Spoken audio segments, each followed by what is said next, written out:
Hi, everyone. It's Steve Politi from NJ Advanced Media. This week's Rutgers Rant is brought to you by the New Brunswick Development Corporation. A big thank you to our sponsor and to all of our listeners for the continued support.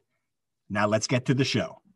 Cox Panoramic Wi-Fi includes advanced security to help protect all your connected devices. You'll get real-time alerts. Oh, like this one, so you don't have to worry about malware. Or when your kid downloads a song from a shady link. And now all your computer can play is red color, where are you? all blocked, thanks to advanced security, included with Cox Panoramic Wi-Fi. Advanced security must be enabled in the Panoramic Wi-Fi app. Restrictions apply. From NJ.com and the Star Ledger, welcome to the Rutgers Rant, your one-stop podcast for the Scarlet Knights, with your hosts Steve Politi and Rutgers insiders Brian Fonseca and Pat Lenny. Let's start shopping. Hey everybody, welcome back to the Rant. Steve Politi here. Join as always, Brian Fonseca, Pat Lenny. Coming off a big victory, Rutgers 22-21 victory over Boston College. Fellas, the best way I can describe this win, it's the kind of win that changes, at least for me, the perception of what this team can accomplish. And that's because of how they won. I mean, they physically wore down a Power 5 team on both sides of the ball. It was evident in that last 12-play drive, ran the ball right down Boston College's throats, 96 yards, 12 plays, the kind of drive we have not seen from Rutgers in a long time like that. And then defensively, I mean, the pressure they were able to put on that last possession by Boston College, the way they were physically dominant against an NFL quarterback. I mean, it was, I have to give them credit for the way they won this game. I don't know. I mean, what do you think, Brian? Do you agree that if your outlook right now after watching that game, does it change for you? Well, it is interesting in that the line of scrimmage for so long was an issue for this program. They were so much smaller than all the teams they faced. And that's where they won the game. Like you said, the 96-yard final drive was essentially just them pushing their way through an offensive line at Rutgers, which is unbelievable to say. And then Boston College gets the ball back with 2 minutes and a half and change. That's a lot of time. The defensive line gave them just no shot. And they had given that run game no shot all game, constantly getting into Boston College's backfield. Patrick Arwo had almost no chances ever to really get through his offensive line because every time he got the ball, the Rutgers defensive line was there. So in that sense, it does show a bit. They were a bit further along than maybe I expected, although Boston College size-wise along the lines is not exactly representative of what Rutgers will face in the Big Ten. And I still have a decent amount of questions in other areas of the field about whether they can translate this to the Big Ten. So, I mean, Greg Schiano kind of touched on it in his press conference. It's one point that really makes the difference between how we're talking about this win. I think there are a lot of good things to take away, some bad things to take away. But as far as globally, it does change the projection of where this team could go. People are talking about a bowl game now, right, which would not have happened had they lost this game. So I think you really can't be anything but happy if you're a Rutgers fan with this win, but there are some concerns about the future if you look ahead. We're back, according to Brett Murphy, we're back in Boston at the Wasabi Fenway Bowl. I'm very disappointed. I Googled it. Apparently Wasabi is not a sushi chain restaurant. It's some stupid internet storage crap. So, but still, and that is a national perception thing. That's what happens when you win a game like this. I think it keeps the interest in the team a little further, Pat. And, and you asked the question today as just about how it changes the perception of getting a team better after a win versus a loss. It's and he admitted it. I mean, Greg Schiano was not sugarcoating. They've got a lot to work on. Saw it a lot with the penalties early on. Young first game jitters for sure. He said he had a list of it was a really long list of things they wanted to work on for next week today in the press conference. So you saw the penalties, you saw some early bad throws from Simon and Wimsatt. I think yeah, just a lot of things that got better as the game went on, and that was his whole message up at Chestnut Hill. We were better when the game went along, and that's what you're going to see this season, hopefully, from his perspective as well, that Rutgers is going to be a better team at the end of the season than it was at the beginning of the season, because this young team has a giant learning curve, and seemingly it accelerated in that game. So if they can keep that acceleration going, they're going to be better for it, down the line. All right, well, let's look at the quarterback situation, obviously, because that is the big focal point of the heading into the game, of the post game. And, I wrote it in my column on Sunday morning, they're going to have to figure it out for this team, for this season to be better than they hope. They've got to get the quarterback thing. I don't know if fixed is the right word. I don't even know if you have to get just one guy to be the quarterback. You got to have to have better production from that position. I thought Wimsatt was in there. Certainly, they looked like they ran the ball better when he was quarterback. Clearly, they trust Evan Simon to throw the ball more. And, for all of we've kind of not haven't written off Noah Vedral. I wonder if in a lot of ways they're both placeholders for when Noah Vedral gets healthy. I mean, it's just a very interesting dynamic situation.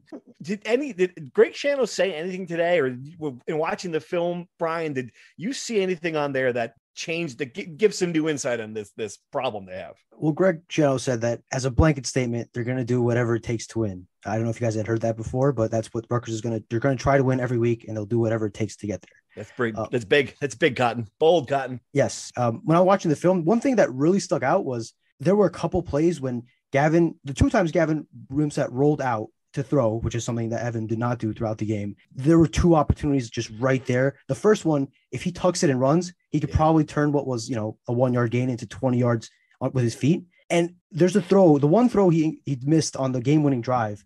If he waits a split second, pump fakes, and then he'll have Sean Ryan wide open for a 75-yard touchdown pass. Like the signs are there, the plays are there to be made. That comes along with the experience. Ideally, at some point, one of them does become the quarterback. I do think that Rutgers has the offensive coordinator that could make a 2-quarterback system work.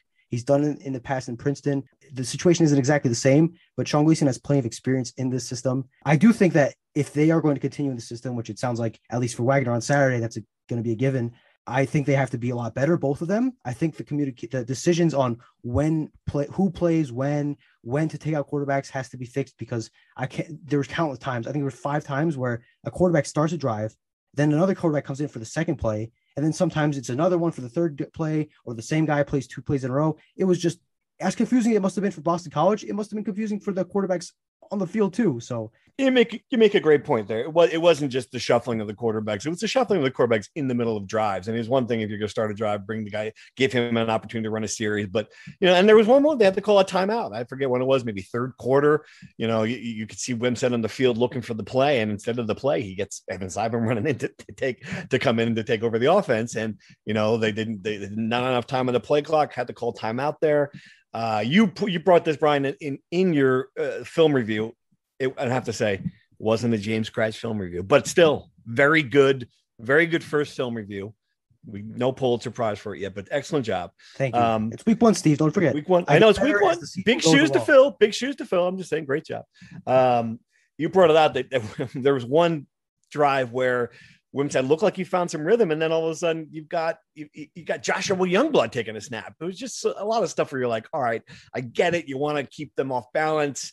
You yourself aren't sure who the quarterback's going to be, but I thought really it confused Rutgers as much as it confused Boston College. Pat, you were the one trying to chart this during the game. At one point, I thought you were going to just throw up your hands, go get some chowder, and just give up. But that's where I thought. Well, that's the high school football reporter in me. I tried to chart every play, and I was ready, because early on in the first half, it was completely, absolutely pandemonium trying to figure out who was on the field with the rotation. It was 3 quarterbacks playing on every drive. But then in the second half, it seemed each quarterback was going to get a series. And it started off that way in the third quarter. And then all of a sudden it switched again, and you were getting multiple quarterbacks on each series. So it was, I did get every single quarterback on every single snap. And my tally was pretty close to Pro Football Focus, which is, I'm giving myself a pat on the back for that one. So I didn't throw my hands up. I didn't pour any hot chowder on myself. I just I kept it going and did what I could do. You chopped the moment. That's good. We appreciate that. All right, defensively, other side of the ball was more impressive. And again, we knew the defensive line was going to be really good. It was. And I think it was fresh in the fourth quarter. I think it's one of the reasons why they were able to put some pressure on Boston College. You saw a lot of guys, Wesley Bailey. You just saw a lot of guys I wouldn't have put them on the list of the guys who I thought were going to make an impact, who made an impact, which to me says that the other guys are doing their job too, because they're obviously getting picking up double teams and stuff like that. The linebackers were better than I thought.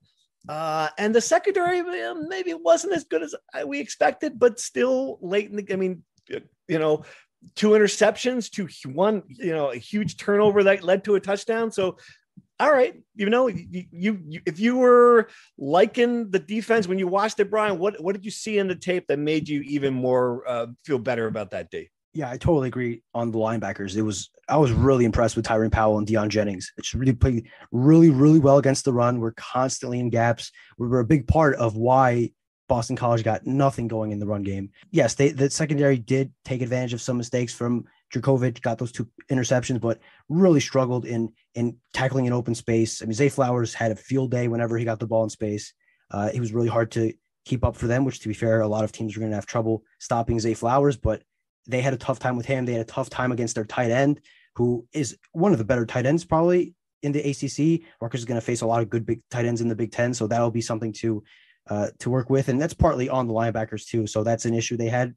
I mean, not to take away from their good game, but that was an issue there. So yeah, the secondary was probably the biggest surprise on the negative side on my end. I thought they would be a little bit better. I thought Max Melton had a rough game that didn't live. I think he is a lot better than the game he played. I think he would tell you as much. I was surprised by that. But I guess the good news from there is that you can only really go up from there, and they'll have 2 weeks to 3 weeks really, because it's not like they're going to get thrown on against Iowa. So they'll have 3 weeks to prepare for the best passing offense in the country in Ohio State. All right, let's dive into true false, guys. We're going to cover a lot of the other positions here because obviously this is the first time I got to see them. So there are many things that surprised us. It certainly surprised me, but we're going to start obviously with the quarterbacks, and I will put you on the spot right away. True or false? Pull off the Band-Aid. Gavin Wimsett needs to get most of the snaps at quarterback. Fonseca, true or false? True. Pat? False. Oh, I'm going true. We'll come back and discuss it in a minute. So the second one, let's see where Pat lands on this. True or false? Stop sleeping on Evan Simon. He is the best passer on the team. Lanny, true or false? False. False. You gotta go false on that after you went true. Okay. I'll give you my reason in a second. Okay. I'll give you my reason I like in a it. second. I like it. This is what it's for. Okay. Fonseca? Yeah, false. Okay. True or false? Let's face it. Noah Vedral is going to be the guy when he gets back. Pat, true or false? True. Yeah. Brian? Is who knows a fair answer? Or I guess I'll go with false. Okay, I'm going to go with true there too. I think that's what we're barreling toward. True or false? Greg Schiano was right to go for 2, down 14-12 early in the third quarter. Fonseca, true or false? The truest statement we've ever had on the segment. Wow, this is good stuff. Pat? True. Ooh, okay, I'm going false, too early to chase points, and it could have hurt them. All right, true or false? The most pleasant surprise in the game. Al Shadi? How do you pronounce it? Tell me how you pronounce this. Shadi. Al Shadi Salam. Most pleasant surprise. Fonseca, true or false?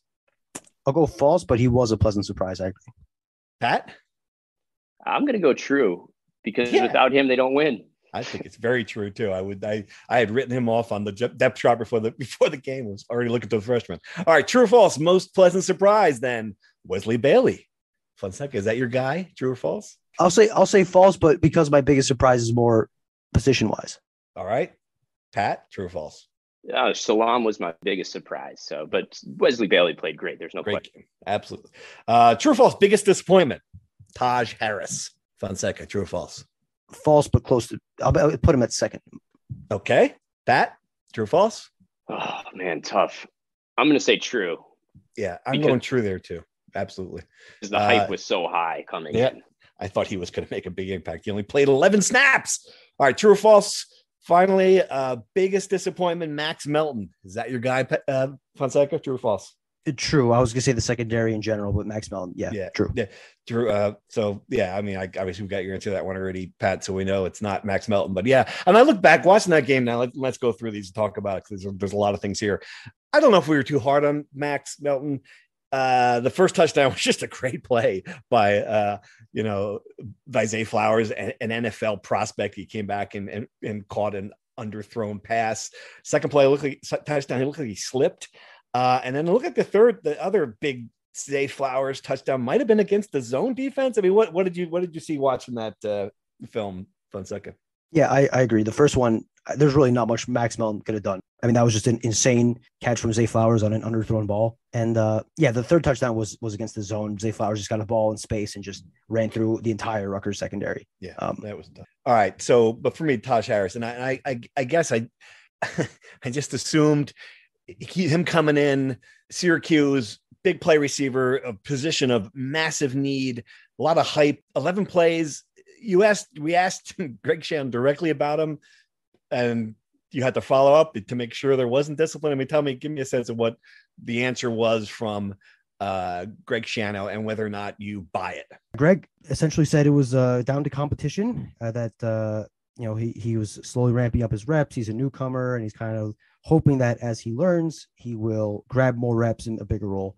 I'm not sure I buy that for two reasons. One, the other wide receivers did not have particularly big day. The biggest day of the wide receivers was Aaron Cruikshank, who had 2 catches for 19 yards. Sean Ryan had a couple of opportunities for big catches that he didn't make, partly because of the quarterback, partly because of him, unless he's talking about getting beat out in practice, which I guess is fair enough. And Greg said, he's a newcomer acclimating. This guy, he transferred in during the spring. He was in spring camp, had a big spring game. He participated in training camp. I think he's had enough time to kind of acclimate. So I think Rutgers fans should hope that Greg Schiano is, telling the truth, and that it is taking a bit longer for Taj Harris to acclimate, because if he does become the player he was at Syracuse, that's a huge bump for a Rutgers wide receiving core that's replacing Bo Melton. And if he doesn't, I'm not sure they have a guy that can reach that gear that he can. Yeah, it certainly didn't look like they had a guy in that game. Sean Ryan was out there a little bit. Cruikshank, again, he certainly, in scoring the touchdown, you can tell he's healthy. I mean, then that's the most important thing. Wasn't as big a factor in the return game. A lot of people had questions about that. We'll get that when we get to reader questions. But overall, I mean, yeah, they're still looking for that guy, and that was a really big question going into the game. I thought Taj Harris would answer that. The reason why they brought him in as a grad transfer, and we didn't see it in week 1, so that's interesting. All right, going for 2. Give me your best, Fonseca. Give me why you thought that was the right decision. I second guessed it at the time. I didn't think they were going to get it at the time. They didn't get it. I just thought it was chasing points too early. Then they were down 9 points, and then you're down 2 scores. Why did you think it was the right call? They had to go for 2 anyway because of the missed extra point, right? It's better to go for 2. They didn't have to go. Why do they have to go for 2 then? They could have scored. It's still the 1 minute in the third quarter. They could have scored. A million things could have happened points wise between there. I'm going to go with game flow in that. I'm going to go with game flow in that situation. Like, it felt like the game was kind of just at the point where they needed a 2-point conversion. So that's why I went true. Okay. You think that they think it was just situational? Right. It was right after they recovered the fumble. They had a little bit of momentum on their side. Why not go for it then? Of course, you can always second guess the 2-point conversion, but I thought they had a little bit of momentum on their side, and that's why the analytics are on my side. Are they on your side? Of course. They're on my side. If you check the chart, you go for it. Come on. Okay. So I'm pointing towards the chart. That's my that's my reasoning. All right. Okay. Fair enough. It didn't matter in the game, but they at the time. Anyway. All right. Are you more of a gut feel kind of guy, Steve? Are you like I don't know what I am. Like, good question. I'm a second guessing kind of guy. All right. Let's go to the quarterbacks. All right. A friend of the pod made a point that maybe they don't need, this might just be for better for this team in particular to play 2 quarterbacks. I didn't think it was in week 1. I wrote that they need to find who their guy's going to be. And I still think it's Gavin Wimsatt. I think when he's out there, you can just see the talent. I'm willing to let him make mistakes to have him get a chance to show that, and I guess that's just how I feel about it. Taking him off the field, throwing him back in there, it can't be good for his continuity. Am I wrong? What was the worst play in the game? It was Gavin Wimsatt's interception and then Gavin Wimsatt's penalty, right? It was one of the worst plays. And those are the moments that ruin those close games. So if like the difference between winning and losing is that much, and I'm putting up like a centimeter. Yeah, you can't have those kind of plays on a consistent basis. This is why I said false to that one, because I think your best chance to win still isn't with Wimsatt making mistakes. To me, it kind of confirmed my preseason thoughts in that Evan Simon will not make that play. He will not make that interception. He will not tackle a player out of bounds. He won't take the risk and possibly make a play that could change the game. But he has no chance of making that 48-yard run that Wimsatt did. He has no chance of rolling out and creating, making stuff happen with his feet. Like I said, the floor is a lot higher with Simon in that he won't make mistakes, but the ceiling is so much higher with Wimsatt. This win changes calculations a bit in that there is a path to a bowl game if everything breaks right. If they had lost to Boston College, I would have been all in, play Gavin Wimsatt, get him a whole year of experience. Now, I'm not as sure, but I do think that in the long run, playing Gavin Wimsatt, letting him get through his mistakes, which he's going to make at some point anyway, every quarterback does in their development, getting those out of the way early and getting him ready for the back end of the season and 2023, probably the best long-term play. But I think there is an argument to be made that doing quote unquote whatever it takes to win, maybe the 2 quarterback system is the best way to go. I mean, there's a definite path to a bowl game. They're going to be 3-0. So they're halfway there. I don't see a scenario where they lose. These are 2 truly awful teams in Wagner and Temple. Iowa beat 7-3 victory over South Dakota State. I get it. This is sort of people are laughing about Iowa football. This is how they play. Clearly, they're not a dominant team. That's a winnable game now. And Nebraska stinks. We've seen that. That's a winnable game. Indiana is better, but that's a winnable game. Maryland's still Maryland. They're better, but that's a winnable. They're going to have chances to get to 6. Absolutely. Yeah. So, I mean, that does change. And that's why I think we might be in a situation fans will lose. They'll go nuts if this happens. And we don't know the timetable for Noah Vedral, but if he is ready to play against Iowa, he might be the guy, that's where we could be headed to. So, we're going to find out soon enough. All right. I have a couple questions for you. Yeah, go ahead. I wasn't around for 2004, the Michigan State win followed by the New Hampshire loss. What were they saying in the week leading to the New Hampshire game? I don't remember exactly what the hype was. I mean, someone said that. Someone pointed that out. Like, well, they'd lose to New Hampshire. I mean, that was like a really good team, though. They finished the season 10-3. Chip Kelly was the offensive coordinator. I mean, they scored a lot of points. They made it to the playoffs. I mean, I agree with you. They're gonna beat Wagner. They're probably gonna beat Temple. I'm just saying it would be a very Rutgers thing if they lost to Temple and blew a chance for an amazing atmosphere against Iowa. Hey, Rutgers Rant listeners, it's Steve Politi from NJ Advance Media. We appreciate you supporting this podcast and the sponsors who help us continue doing it. This week's podcast is brought to you by the New Brunswick Development Corporation. If you listen to this show, you love Rutgers. And if you love Rutgers, you know the positive impact that DevCo has made on the campus and its community. We thank the New Brunswick Development Corporation for its continued support and for helping make this podcast possible. Now back to the show. And second point, Iowa obviously did not score an offensive touchdown, right? They didn't score an offensive point aside from a field goal. Their offense was obviously bad. But do you think Rutgers could score 7 points on Iowa on that defense? That's what I come back to. I know people are getting fired up given those 2 scores that happened this weekend. I just want you to consider, that Rutgers offense, that line is not moving Iowa's line the way they move Boston College. Yeah. And Gavin Wimsatt, and they're not running the ball for 200 yards either against Iowa. Right. We're getting too far ahead of ourselves. I'm just saying, before people get really excited and start thinking about a 4-0 Rutgers team going to the shoe and pulling off the upset, let's pump the brakes, 2 or 3 times. Yeah, but the point is it will be 3-0 and they will have a chance. Certainly you would agree that they would have a chance to beat Iowa. It's not like looking at a few years ago and you're watching this team, it's okay, well, forget that. That's an L. I mean, that's a touchdown game. That's not a negative Nelly like me will admit that, but I am just saying it's a touchdown game because Iowa's offense stinks and their defense is really, really good. So that game's going to end up like 6-2. Yeah, they're just bludgeoning each other with rocks and that Piscataway. That'll be a fun day. But you're right. We have gotten too far ahead of ourselves. Oh, but Iowa's punter. That's going to be a good punt off, apparently. He was the Big Ten player of the week, I saw. So that's Adam Korsak's got some competition. That's another dramatic turn of events. All right. Good stuff, guys. On True or False. All right. Insider question, guys. Everyone, thank you for sending in your questions. We had about 75 or 80 questions from our texting folks. If you are not one of our Rutgers insiders, subscribe now while you can. Get in. We had a lot of fun with texts throughout the game, and obviously just a ton of great questions. All right, let's start here because this one came up 6 or 7 times. I listened to the Boston College head coach post press conference, And Jeff Hathley stated that he knew that Vedral was not playing about a week and a half or 2 weeks ago. What gives? That's from Mike Jackson. Another one wanted to know a peek behind the curtain. Did you guys know? How would Hathley have found out? So there's just a lot of questions about what happened with the injury. All right, I'm just going to start here.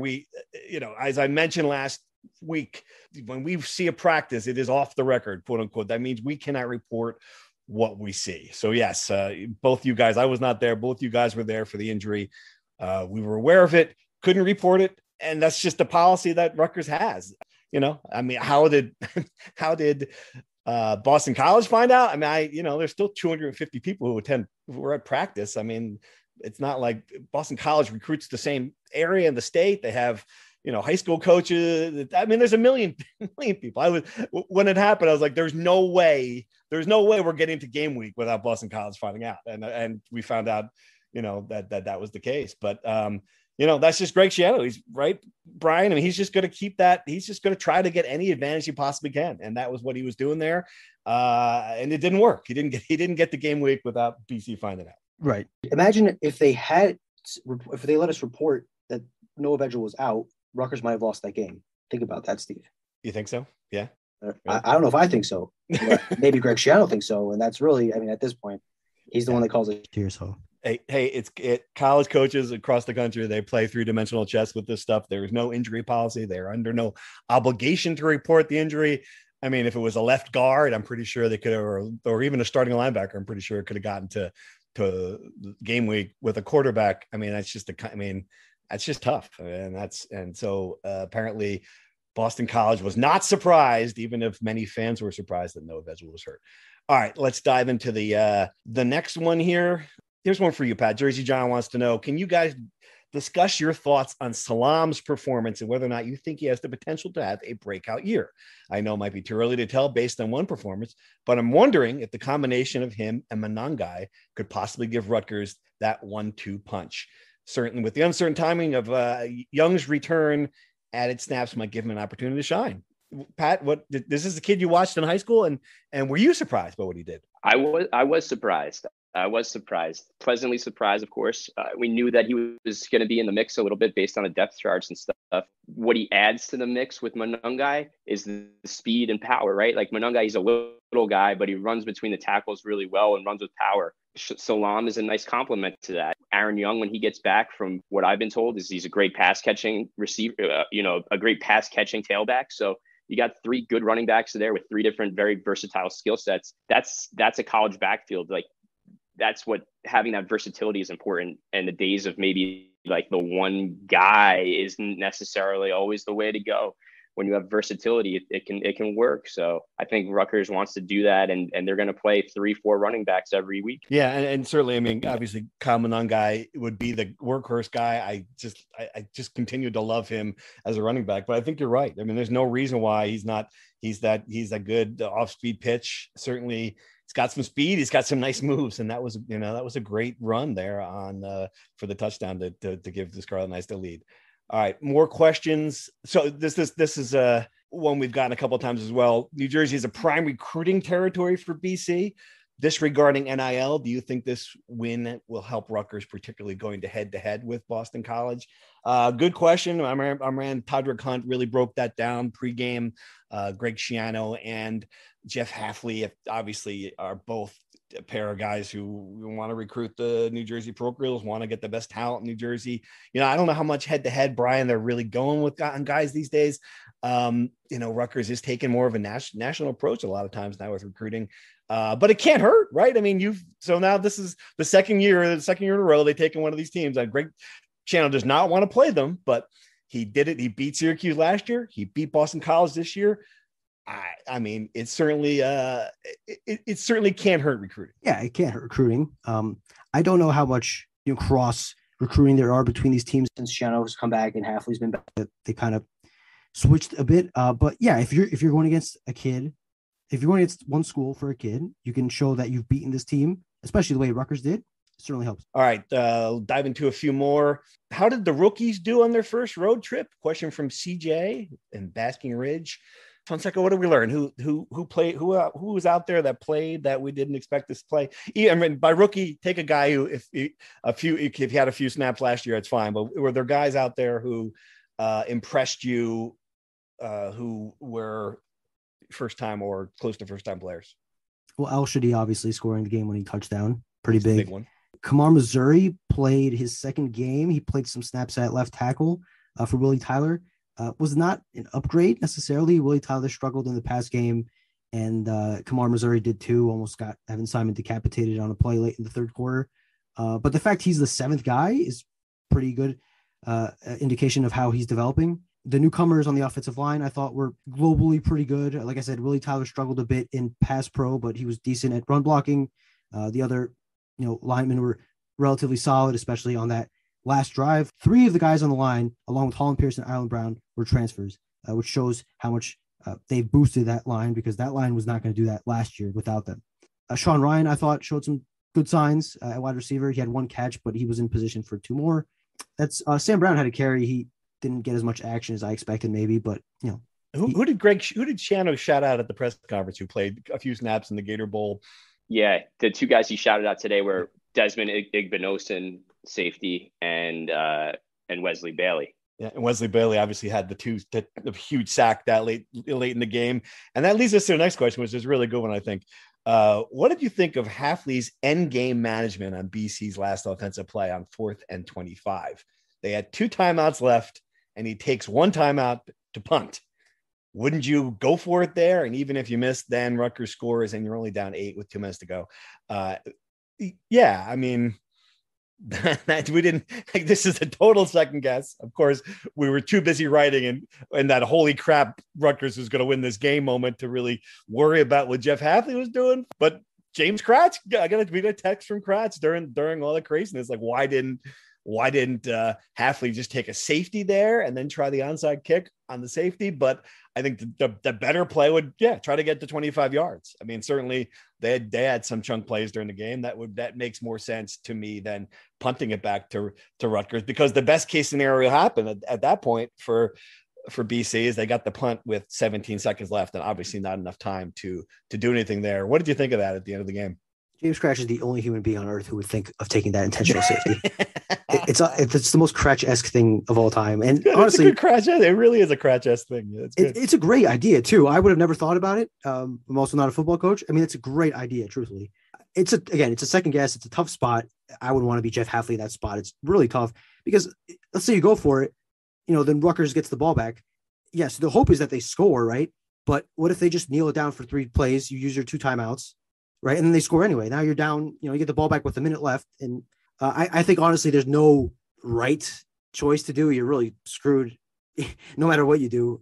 Right. Yeah. It was just that they were going to lose that game at that point. Yeah. The drive before, they had ample chances to stop Rutgers and couldn't do it. And that's where we're at. All right. Rocco in Florida is going to ask a question that we're going to get every week, and we're never going to be able to answer it, but I'll ask it anyway, so we could say we tried.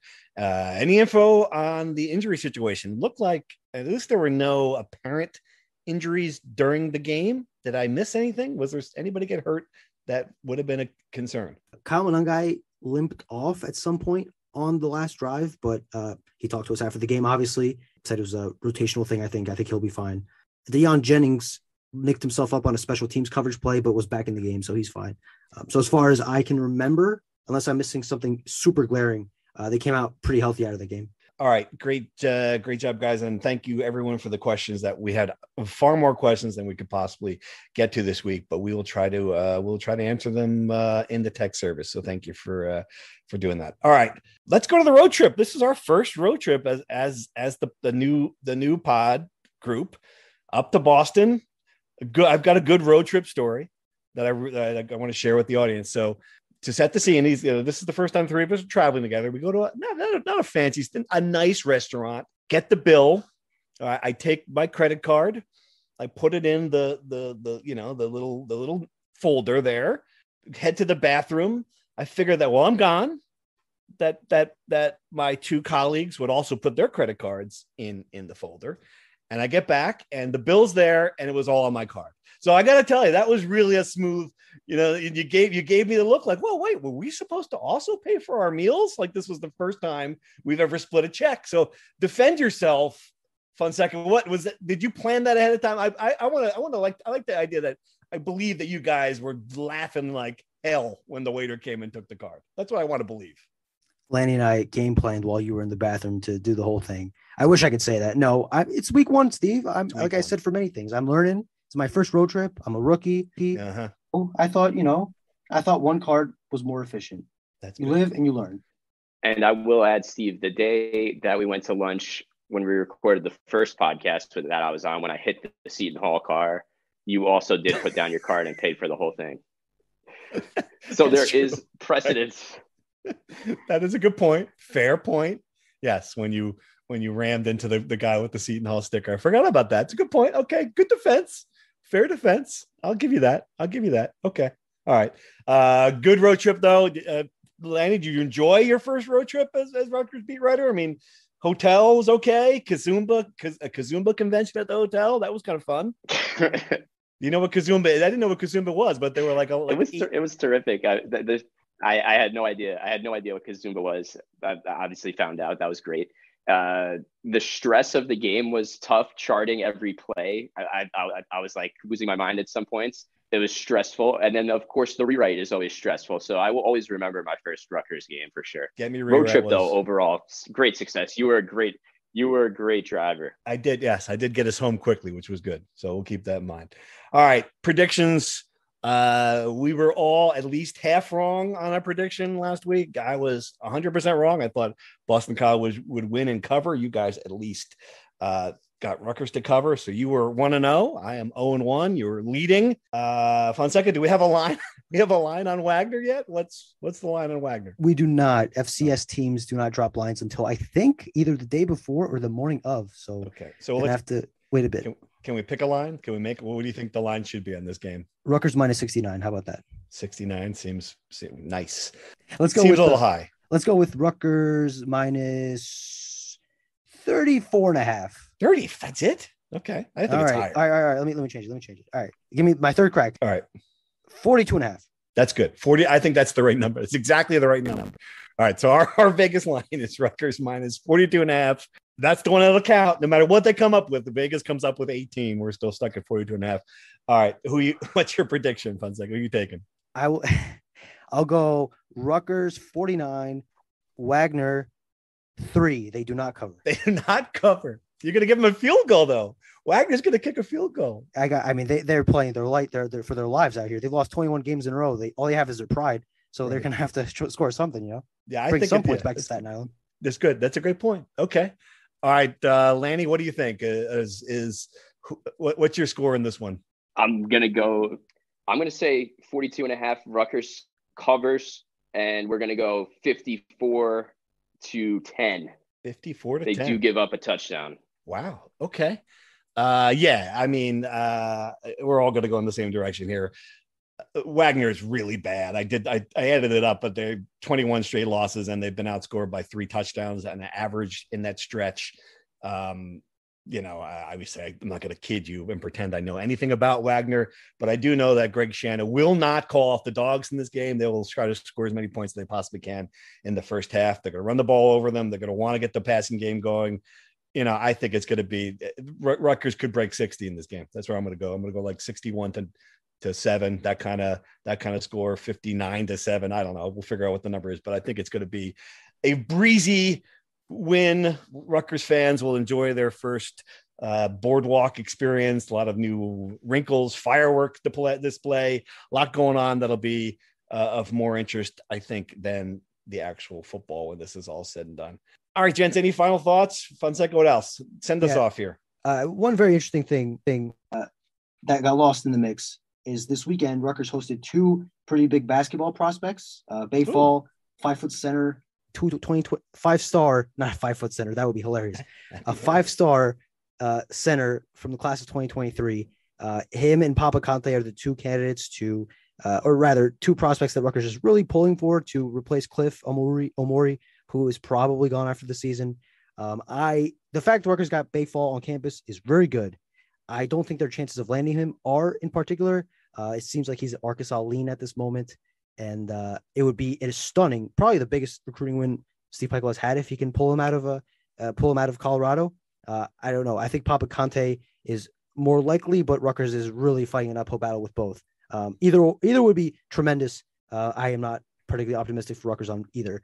But yes, and then Olympic sports, women's on a tear start. They were ranked number 3 to start the season, and they are down to number 9.